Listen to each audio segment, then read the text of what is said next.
अब उस पर कुछ क्या कहना बड़ा मुश्किल है, लेकिन एक चीज जान लीजिए, वहाँ के हरियाणा के मुख्यमंत्री जिन्हें ऐलान कर दिया है रजत पदक, जो सुविधाएं उसको उनको देनी चाहिए मिलता है, सारी सुविधाएं उसको मुहैया हम करेंगे। और वो भारत की बेटी है, भारत के लिए गर्व का वो विषय है और आने वाले दिनों में हम सारा सुविधा उसको देंगे। जब हमारे देश के लिए गर्व का विषय है हम सब लोग उसको मिलाएंगे, अन्य भी करेंगे, लेकिन जो कुछ हम उन पर कोई कमेंट करना नहीं चाहते हैं। बिहार सरकार में खेल मंत्री यानी कि सुरेंद्र मेहता ने जब टिप्पणी की थी तो इस पर खूब सियासत तेज हो गई थी। विपक्ष ने इस पर निशाना भी साधा था।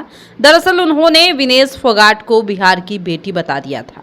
इसके बाद जब सुरेंद्र मेहता से इस मुद्दे पर बात की गई, खेल के संदर्भ में बात की गई और भी कई मुद्दे पर उनसे सवाल किया गया, उन्होंने किस तरीके से जवाब दिया है, साथ ही अपना बचाव पक्ष भी रखा है और उन्होंने ये भी समझाया है कि उनके बयान के क्या मायने मतलब थे। उन्होंने कहा कि हम लोग बिहार से आते हैं और बिहार के जो भी लोग हैं सबको अपनी बेटी के समान ही समझते हैं, इसलिए मैंने ये टिप्पणी की थी, ये बयान दिया था। यानी कि उन्होंने अपने बचाव में ये तमाम बातें कही है। क्या कुछ कहा है सुनिए। आप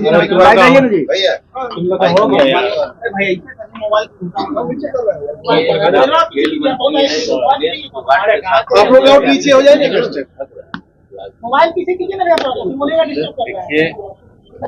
उनके साथ जो हुआ नीचे करो सबको पढ़िए, हमारे देश का गौरव है, ऐसे कीजिए रखना है ये, लेकिन हमारे देश के लिए वो गर्व का चीज है। हम बात देते हैं, वो आज गोल्ड मेडलिस्ट थी, लेकिन अब उस पर कुछ क्या कहना बड़ा मुश्किल है, लेकिन एक चीज जान लीजिए, वहाँ के हरियाणा के मुख्यमंत्री जिन्हें ऐलान कर दिया है कि रजत पदक, जो सुविधाएं उसको उनको देनी चाहिए मिलता है, सारी सुविधाएं उसको मुहैया हम करेंगे। और वो भारत की बेटी है, भारत के लिए गर्व का वो विषय है और आने वाले दिनों में हम सारा सुविधा उसको देंगे। माननीय मुख्यमंत्री जी का ऐलान हुआ है और उसको खेलने से संबंधित अन्य चीजें हम सब पूरे सहानुभूति। उन्होंने तो संन्यास ले लिया है, उन्होंने तो संन्यास ले लिया है,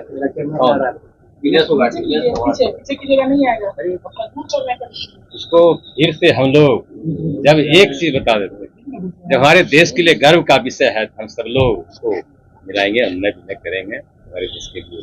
अच्छा, आपका एक बाइट जो है वो बयान वायरल हो रहा है जिसमें आप उन्हें बिहार की बेटी बता रहे हैं।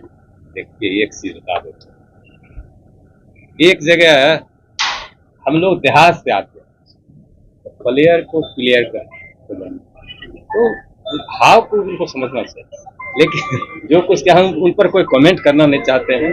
हमने बिहार के खेल के सवाल पर और देश के खेल के सवाल पर हमारे माननीय देश के प्रधानमंत्री नरेंद्र जी मोदी जो खेलो इंडिया का गठन करके ऐलान किए, हमने उनसे कहा कि हमारे माननीय प्रधानमंत्री के द्वारा खेल के क्षेत्र में पूरे देश में विकास हो रहा है और बिहार में भी माननीय मुख्यमंत्री नीतीश कुमार जी के नेतृत्व में। अच्छा, बिहार सरकार की तरफ से उन्हें कुछ इनाम दिया जाएगा क्या? देखिए, अभी वो उस पर हम कुछ नहीं कहेंगे, लेकिन निश्चित रूप से बिहार सरकार पर ऑपोजिशन इसको लेकर पार्लियामेंट में काफी हंगामा कर रही है। वो चीज अब तो वहाँ की चीज है, लेकिन हम बिहार से संबंधित जब कह रहे थे तो निश्चित रूप से बिहार सरकार गंभीरता। ये सर, मोइनुल हक स्टेडियम को लेकर के निर्माण कब से शुरू होगा? क्या बीसीसीआई? मोइनुल हक स्टेडियम हम देखने के लिए गए थे और इसलिए देखने के लिए गए थे, कई खेल के संघ के लोग हमारे बीच आए थे, वो कह रहे थे कि हमको खेलने का तो उसमें छूट नहीं दिया जा रहा, और उसी वक्त उनका बैठक खत्म हुआ, उसी वक्त हम चले गए थे।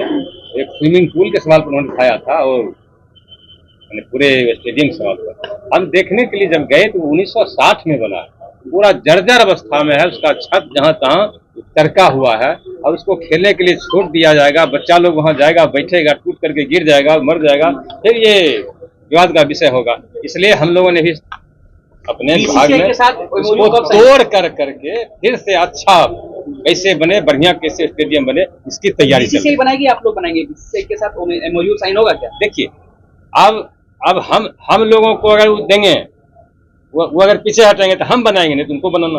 एमओयू साइन होगा क्या? हाँ, एकदम उसको बनाना तय है।